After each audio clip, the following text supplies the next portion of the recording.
A SMV é uma iniciativa que visa a evolução do mercado, acreditando que o conhecimento de alto nível e gratuito é a melhor forma para alcançar grandes resultados. Então se prepare para receber muitos insights. Esperamos que você aproveite.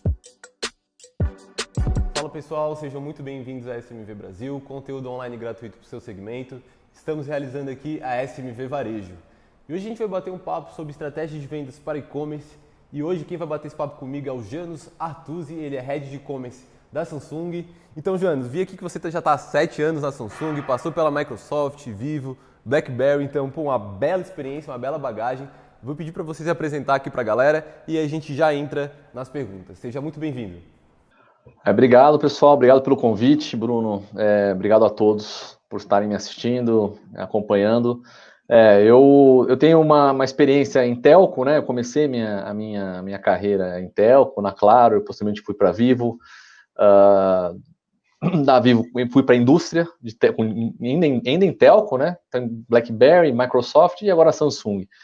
E eu fiz esse shift de marketing digital, e-commerce, quando eu entrei na Samsung. Então, eu comecei a me especializar no começo da década, né, com o marketing digital, comecei a criar interesse por esse universo, e a Samsung me deu a oportunidade de poder desenvolver o business aqui em 2014, começar com uma coisa bem pequenininha, era algo bem incipiente, e agora virou o business que é hoje, que é um business aí de de uns 300, 400 milhões aí de reais aí. Eita, coisa linda, hein, Janus? Cara, então você ficou desde o começo da operação na Samsung, é isso? Você iniciou a operação aqui no Brasil?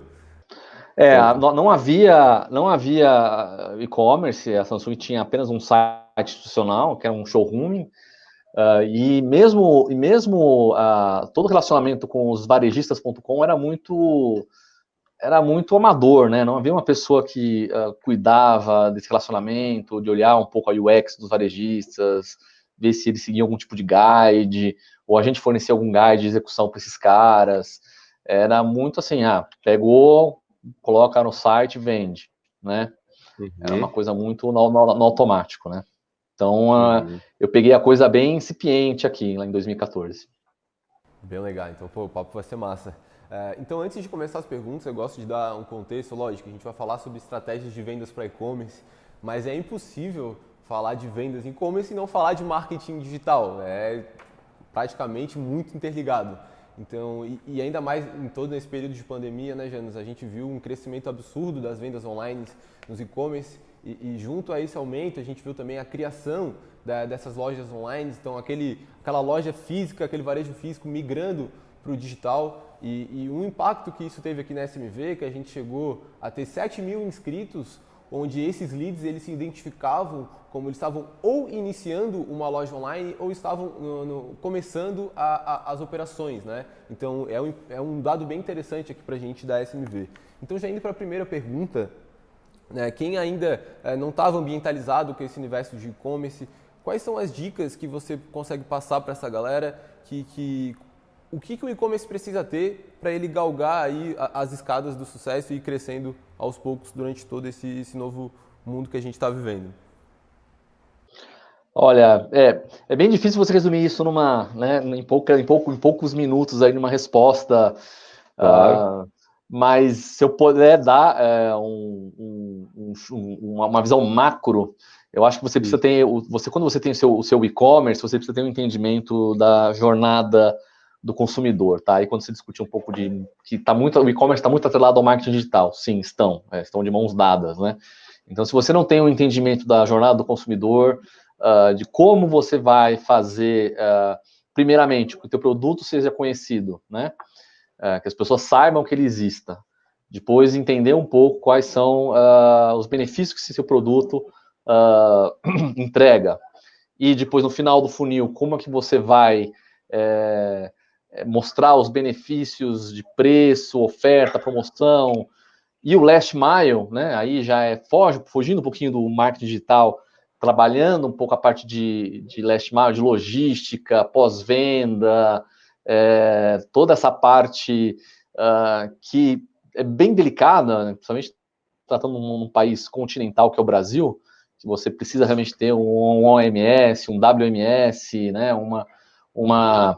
um tracking também desses pedidos e tudo mais, se você não tiver tudo isso redondo, pelo menos funcionando de uma maneira saudável, não tem como fazer o teu e-commerce começar, né? É óbvio que tem vários tipos de e-commerce, de tamanhos de e-commerce. Tem muita gente que começa o e-commerce lá com uma lojinha no Mercado Livre, um marketplacezinho no Mercado Livre, e pode usar os correios para entregar, depois vai crescendo, pode usar depois uma própria empresa de full commerce. Tem que ter um objetivo claro, de quão grande você quer ser, né? E entender bem o teu consumidor e quais ferramentas você usa para pegar esse consumidor ao longo da jornada que ele está navegando, né? Acho que basicamente seria isso, em termos bem macro.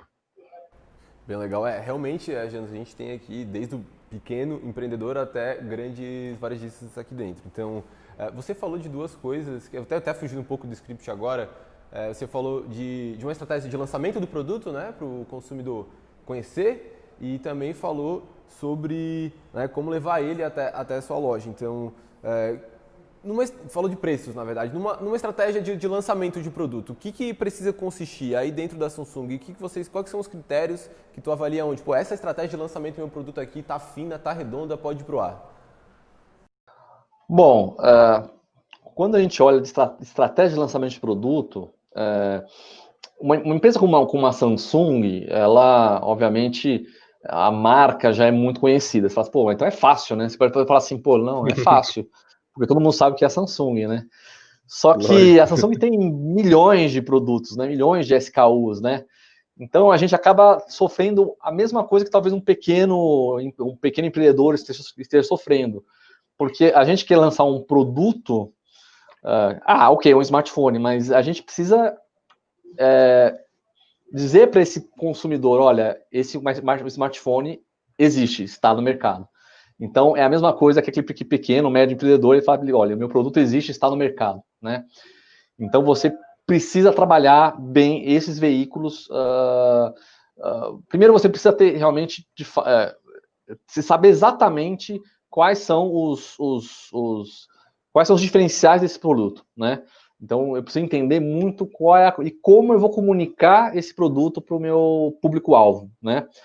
Sabendo exatamente isso, então entendendo quais são as minhas fortalezas do meu produto, entendendo qual é o meu público-alvo, eu já sei quais caminhos eu posso tomar naquela primeira fase da jornada do consumidor, que é o awareness, que você comentou. Então, eu já consigo ter um drive, mais ou menos, de como que eu tenho que seguir. Que tipo de canais são mais eficientes para pegar esse público-alvo que eu quero para o meu produto?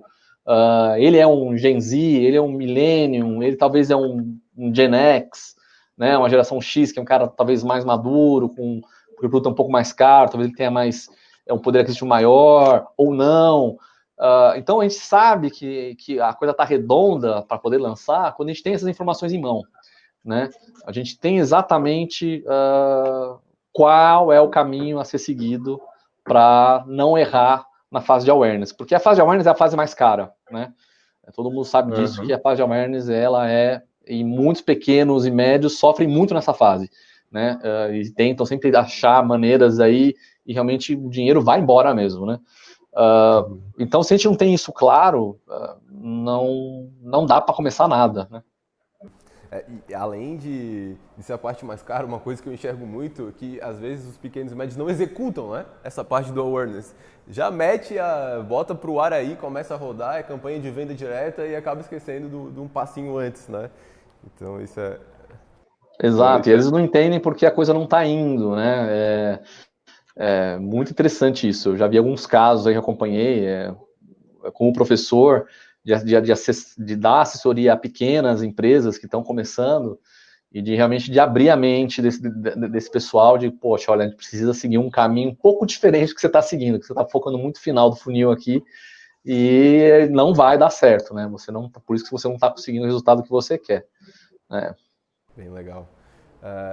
Janos, eu vi aqui que você é o responsável aí na Samsung também para desenvolver as estratégias junto com os marketplaces, né? Então, Magalu, algumas da B2W.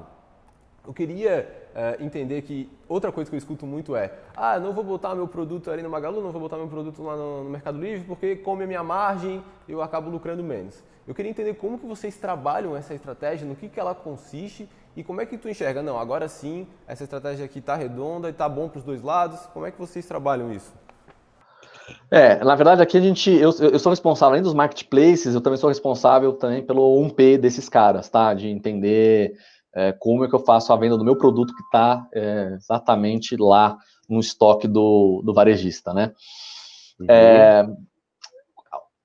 Quando a gente fala de marketplace, obviamente tem lá tem a margem dele, e sim, o nosso profit pode não, o nosso profit é reduzido por conta dessa margem, por conta da margem do marketplace, e aí a pergunta, né, a grande pergunta é: vale a pena? Se você tem um canal de venda, ou se você pode vender diretamente, o varejista vender seu produto diretamente, por que você está plugando a tua loja nos marketplaces?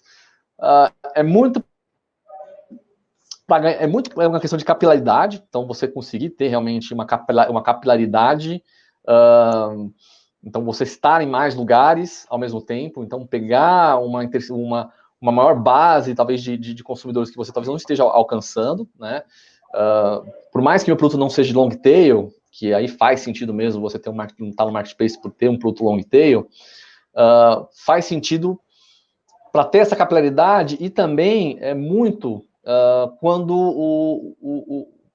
o varejo que está vendendo esse produto do estoque dele acaba ficando sem o estoque, por exemplo.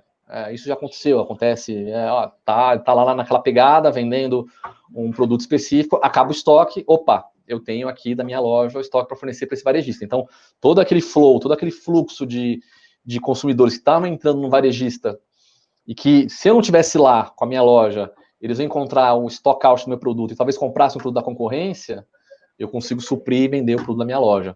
Eu prefiro sacrificar a margem do meu produto do que deixar com que o meu concorrente fique com a minha venda, né? Legal, isso aí é uma boa observação. Janus, agora ainda falando de canais, fala um pouquinho aqui dos marketplaces. Queria explorar um pouco agora as estratégias de mídia paga ou mídia orgânica que vocês trabalham aí. Lógico, a gente já falou ali da primeira etapa, que é o awareness, a parte do consumidor conhecer o produto. Mas beleza, conhecer o produto. A partir daí, como é que vocês trabalham um mix de canal? Como é que vocês determinam, vamos para essa linha aqui da mídia paga ou não, nosso orgânico está voando, está massa? Como é que vocês determinam esse mix? Olha, a gente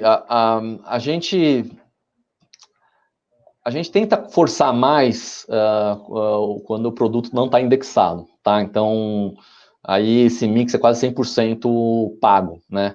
Porque não tem indexação. E como a gente lança produtos numa velocidade uma velocidade enorme, então tem meses que a gente lança 3, 4 produtos, então a gente precisa estar sempre forçando, né? Porque são produtos que não estão indexados, não tem uma relevância, por mais que você faça um trabalho de SEO maravilhoso, esse produto não vai aparecer organicamente, não vai ter uma... Então a gente procura ter um mix de pago e orgânico, focando muito o pago em novos lançamentos, né? Então, produtos que estão aí entrando, fazendo um ramp-up. Uma vez que fez o ramp-up, a gente solta um pouco o pé e deixa a coisa aí nos 60%, 40% mais ou menos aí entre orgânico e pago, tá? Não sei se eu respondi bem a sua pergunta. Não sei se era isso que... Não, foi na linha, Janus. Eu queria entender agora um pouco das métricas, né? Quais são as principais métricas que vocês avaliam aí dentro do e-commerce da Samsung? Botou para rodar os produtos ali, o que vocês avaliam? Venda. Não, brincadeira. Venda. Não, a gente tem alguns KPIs, obviamente o KPI de venda, que está muito atrelado ao ROAS, é o principal, né? Então, quanto que eu tenho de retorno para cada real que eu gastei, né? Em marketing, então isso para mim é a principal métrica aqui dentro. Eu preciso ter aí um ROAS aí por ser, principalmente mídias de final de funil, tá? Quando a gente fala mídias de início de funil, talvez o ROAS não seja algo tão importante. Mas falando em mídias de final de funil, ROAS certamente, a gente mede muito como é que está a atratividade da oferta, então a gente olha muito CTR, né, das campanhas, então se a pessoa está clicando, se ela está entrando, então o CTR é um grande indicador se há um interesse pelo produto, né? Então, basicamente são esses dois grandes KPIs que a gente olha hoje quando a gente coloca uma campanha de final de funil no ar. Conversion rate, né, que está atrelado ao ROAS, e a CTR. Na verdade, os três estão atrelados, né, porque eu pago por clique. Então, basicamente, a gente olha esses três indicadores e faz o ajuste desses indicadores de acordo com o andar da campanha. Massa, James. Tu falou um pouco sobre o X lá no começo e acho que vale a pena a gente conversar um pouco sobre isso, explorar um pouco esse tópico. Se pudesse dar uma dica, né, de UX. O cara botou ali a loja para rodar, quais tipos de teste tu acha que ele tem que estar acompanhando? Quais são alguns fundamentos aí que precisam ser executados para quem tem essa loja virtual? Olha, quando a gente fala de UX, eu acho que a primeira coisa que a pessoa tem que ter em mente é ela se colocar no lugar do consumidor. Então, porque isso para a pessoa que está montando o sitezinho, montando o e-commerce deles, tudo mais, meio que muito óbvio, né? Aquele flow, aquela jornada para ele, né? Mas talvez para o consumidor não é tão claro, né? Então acho que a pessoa primeiramente tem que sempre pôr no lugar do consumidor. Eu acho que tem que fazer inúmeros testes AB. Então a gente tem ótimas ferramentas hoje, gratuitas inclusive, que fazem testes AB para você entender se o botão lado direito, lado esquerdo, se o botão verde, amarelo, azul, se o banner aqui ou acolá funciona melhor, né? Eu acho que você precisa ter algum programa como Hotjar, de Hotzone, para entender realmente como é que a pessoa está navegando no site, se ela está quebrando a cabeça em algum lugar, né? Tem que tentar reduzir fricção ao máximo. Então, o que eu digo que fricção ao máximo menos é mais, né? Então, desde menos steps até chegar no carrinho, com menos informações que você pede para esse consumidor para poder fazer com que ele compre, né? Então, acho que isso é também algo, não só para compra, tá? Até para prospecting e tudo mais, também, menos é mais. Pedir o menos possível de informação, obviamente, informações que você não também tem que ter um mínimo para que você possa depois fazer um bom impactar corretamente essa pessoa, mas é isso. Acho que seriam essas dicas que eu daria aí para quem está começando, montando o site. E obviamente que por último ficar de olho também no upload speed e tudo mais, que isso, além de ser talvez um dos fatores que mais pegam hoje em search engine, né? A pessoa sai mesmo, dá bounce, né? Então ninguém espera por muito. E tem que lembrar, a pessoa sempre tem que ter em mente esse empreendedor, que hoje a conexão no Brasil é uma porcaria. Essa é a grande verdade, né? Então estamos começando a falar de 5G, mas o 4G ele é um 3G lá nos Estados Unidos, né? Se você for nos Estados Unidos com 3G, ele é capaz de você navegar mais rapidamente que um 4G aqui. Então, é uma realidade distante, uma conexão mobile que esteja aquém aqui no Brasil. Então, o empreendedor ele precisa ter ciência disso, ele precisa ter ciência que, sim, a maioria dos meus consumidores, a grande maioria, vai estar acessando sim por um celular e, na maioria das vezes, com uma conexão péssima. Então, como é que eu trabalho meu site para que ele seja otimizado para esses probleminhas, né, de conexão. E aí, tá curtindo? Espero que o conteúdo que você está assistindo agregue muito valor para você e para sua empresa. E se você conhece alguém que também precisa ver esse material, fica aqui o convite para que você nos ajude a divulgar a SMV para todo mundo, fazendo com que mais pessoas tenham acesso a tudo isso de forma 100% gratuita.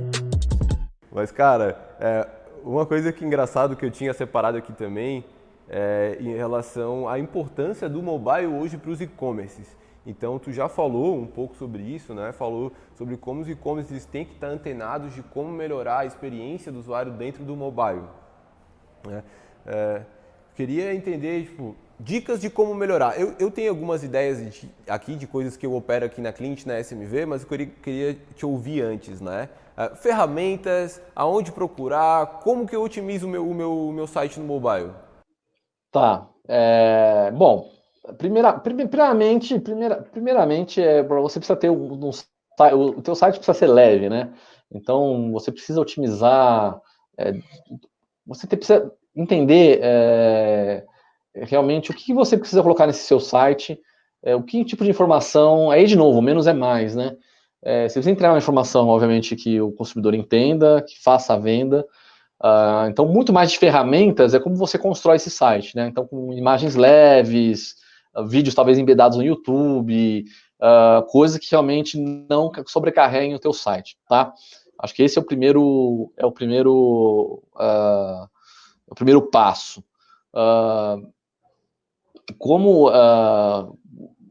Como ferramentas, o próprio Google tem N ferramentas que conseguem fazer, medir e entender quais são os problemas que você tem, principalmente na parte de SEO, de carregamento de tagamento, de GTM, todas essas coisas que podem impactar um pouco a tua velocidade.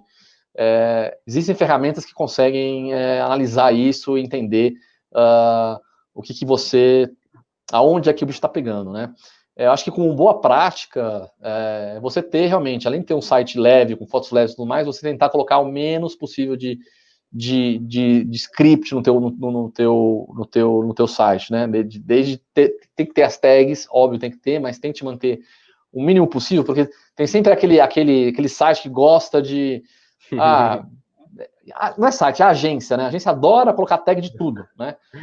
Vamos fazer uma campanha aqui, põe essa tag. Põe essa tag. Como você vê, você tem 300 tags de Google, 300 tags de Facebook, pixel de Facebook, tem outras 500 de mídias de programática, etc e tal. Então, com boa prática, tente minimizar isso, tente ter uma agência, se você tiver realmente, né, trabalhando com uma agência, manter isso o mais limpo, o mais organizado possível, né? Porque isso pega assim no carregamento do teu site, né? Eu acho que seriam essas assim as dicas que eu daria assim, se você para quem quer começar agora a ter um site rodando aí de uma maneira rápida. Bem legal. Uma coisa que eu observei entrando no site da Samsung, e tem aquela extensão lá, o Ghostery, que ele mostra quais são os scripts e quais são as ferramentas que tu tem instalado dentro do teu site, né? E eu percebi que a Samsung não tem tantos, porque então faz jus justamente as dicas que vocês estão dando, né? Em comparação com entre o site, ela tem 60 scripts instalados lá, nem sabe mais para que usa tanta tag. Eu achei engraçado, né? E da nossa parte aqui, se fosse dar essas dicas, né, eu falaria, cara, primeiro roda o teu site no PageSpeed, que é a ferramenta do Google que o Jano estava comentando, roda lá, vê a tua pontuação e lá o próprio Google já te dá o plano de ação que tu tem que executar para melhorar teu site. Então esse é o primeiro passo, né? E o segundo seria realmente instalar ali o Ghostery, na extensão do Chrome e clica lá e vê o que tu tem de tag instalada e o que tu não está utilizando, tira. É isso mesmo, esses dois passos. Acho que vai ser o básico, né? O feijão com arroz, nada muito monstruoso. Faz o feijão com arroz ali e vai estar top. Com certeza o teu site vai estar funcionando melhor. E uma terceira dica é instala o Hotjar, que é aquela ferramenta de monitoramento da página do site, e vê o que o teu usuário está fazendo. E a partir dessa análise, tu cria um novo plano de ação e faz essas otimizações dentro do teu e-commerce. Então, do nosso lado aqui, exatamente. E você pode até matar alguns lugares no site que nunca são vistos, né? Ninguém entra lá, então mata. Isso aqui, volta e meia, a gente faz. A gente cria umas landing page lá, linda, maravilhosa, vai analisar no Hotjar, pô, 30% a galera vai até a segunda sessão, passou da sessão, a galera não vai ver mais nada. Então não tem nem por que tá criando coisas tão grandes, né? Exato, exato. O menos é mais, né? Menos é mais. Bem legal. Jano, já indo para o final agora então, e não tem como eu fugir dessa pergunta, que é, na tua opinião, na tua visão, como que vai ser o mercado de varejo pós-pandemia?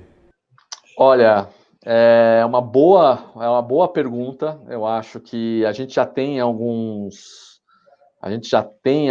dados que já mostram para a gente o que a gente está seguindo. Então a gente vê que desde o começo da pandemia a gente está em torno de 10 milhões de novos usuários, tá? Mais ou menos 10 milhões de novos usuários que nunca haviam comprado antes, já estão comprando, né? Que dá em torno de quase 20% do total da base de online, tá? Então, são praticamente 20% dessa base é nova, tá? Então, isso mostra que tem muita pessoa que talvez desista do varejo físico para já ficar no online de vez, tá? 54% desses usuários aumentaram a frequência de compra no online, tá? Então, antes eles compravam talvez uma vez por mês, uma vez por semestre, eles aumentaram essa frequência, né? E tem um estudo, isso é tudo estudo do Google, tá? Isso aí não é nada inventado, se a gente do Google. E o Google também mostra que 80% dos consumidores, apenas 80% dos consumidores offline, que são os varejos que iam para o varejo, vão retornar para o varejo físico. Então, a gente tem 20% de perda aí. E são números muito parecidos quando a gente analisa a pós-pandemia na China, tá? De como que foi o comportamento na China da pós-pandemia. A gente vê que sim, tem uma grande parte dos chineses que não voltaram mais a consumir no varejo físico. E talvez o mais interessante disso é que 70% das pessoas que responderam essa pesquisa falam que vão passar menos tempo na loja física. Tá? Então, eles vão, se for uma loja física, é para rapidinho chegar, comprar e ir embora. Então, isso mostra que cada vez mais as pessoas vão depender do online. Mesmo a pessoa comprando no off, ela vai ficar mais tempo pesquisando no online, porque ela quer perder o menos tempo possível lá na loja, para evitar o tipo de exposição, o tipo a vírus, etc. e tal, né, evitar aglomeração. Então, eu acho que o futuro vai ser... Eu acho que o varejo físico vai continuar. Muita gente falava, não vai ter mais, vai ser uma coisa mais showrooming apenas. Eu não acho. Você vê alguns casos aí, o caso da própria Havan, que abriu a loja lá e tinha gente saindo pelas portas, pelas janelas lá da loja, eles foram até multados, se não me engano. Então, a gente vê que o varejo físico vai continuar, porque tem essa coisa também intrínseca da pessoa querer sair, precisar sair, e às vezes a loja é um lugar onde ela vai realmente se distrair e tudo mais, então ela precisa sair, tirar um pouco o cérebro da casa e ir até o varejo físico. Mas diminui a importância do varejo físico. Acho que isso é algo que não volta mais. Aquela importância que o varejo físico tinha em relação ao quando você comparava com o online, e esse portion de físico online, o físico diminui. Então, se antes da pandemia a gente está trabalhando aí em torno de um portion aí para a área de tecnologia de 20 a 80, hoje esse número já chega já quase 40 a 60, né? Então já tem quase 40% aí das compras sendo feitas online, e as outras 60 off, né? Agora, se isso vai se concretizar, se isso vai reverter, se a gente vai voltar, isso só mesmo o tempo dirá. Eu acredito que não, tá? Eu acho que isso vai ser uma coisa que vai perdurar, porque as tecnologias estão avançando cada vez mais. A gente fez aqui uma crítica ao 4G, né? Mas o 5G vai ser uma realidade dentro de pouco. Vai melhorar, sim, a qualidade de conexão do brasileiro, por mais que ainda seja muito inferior a outros países. O Brasil vai ser mais fácil se conectar, e vai ser mais fácil você comprar no online. E você tem empresas aí que já conseguem fazer entrega no mesmo dia, né? Eu mesmo comprei outro dia num varejista no sábado, um controle remoto da minha cachorrinha comeu o controle remoto da minha televisão. Eu falei, putz, não vou ficar sem controle remoto, né? Falei, vou entrar aqui, peguei o modelo da televisão, entrei já tinha para comprar. E aí falava lá, entrega amanhã. Eu falei, pô, impossível entrega amanhã, tô num sábado, entrega amanhã, impossível. Eu falei, vou comprar. De manhã já tava o porteiro interfonando na minha casa, que já tava, já tinha chegado. Comprei num sábado, chegou num domingo. Então, quanto mais pessoas tiverem esse tipo de experiência, eu acho que mais vão querer continuar no online. Né?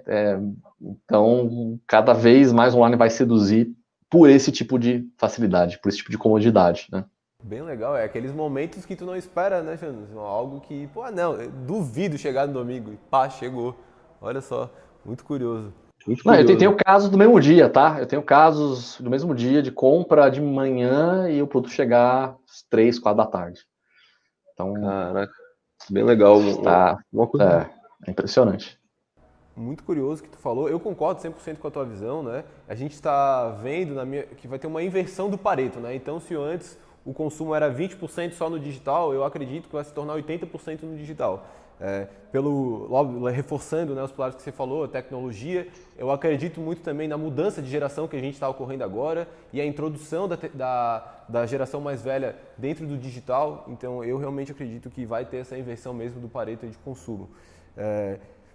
Para finalizar agora, Janus, eu queria ver indicações de livros. O que você acha que é crucial de leitura aí?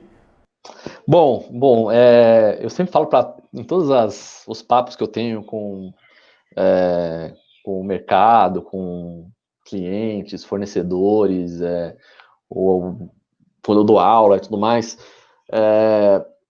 o digital é algo que muda constantemente, o digital é algo que você precisa estar sempre atualizado, né?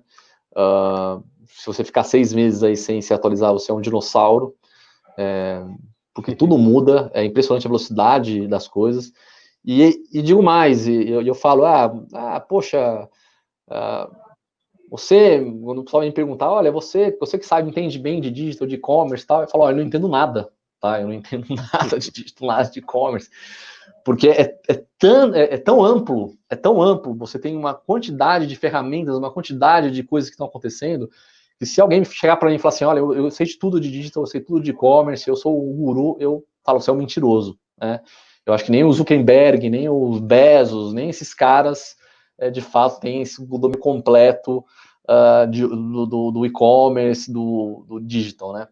Então, se eu tenho que indicar um livro, principalmente para quem quer começar a entender, eu indicaria Marketing Performance Digital, Mídias de Performance Digital, Marketing Mídias de Performance Digital, esse é o nome, é do Maurício Salvador, tá?